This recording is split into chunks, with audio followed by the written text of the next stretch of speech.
In this tutorial, I will show you how to create a seamless pattern in Canva.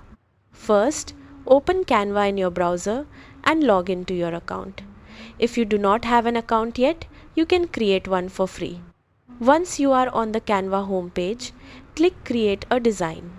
Next, choose Custom Size and enter 100 pixels for the width and 100 pixels for the height. Then, click Create New Design. This will open a small square canvas which will act as the base style for your seamless pattern. Now go to the Elements section on the left side. Search for shapes, icons or illustrations that you want to use in your pattern.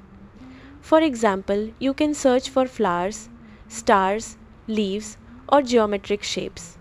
Add the elements to the canvas and arrange them inside the square.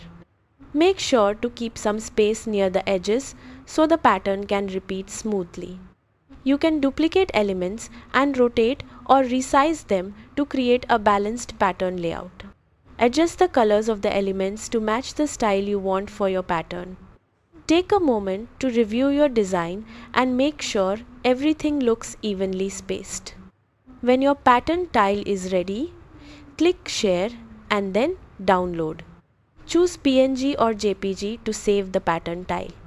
You can then repeat this image in other designs to create a seamless repeating pattern background.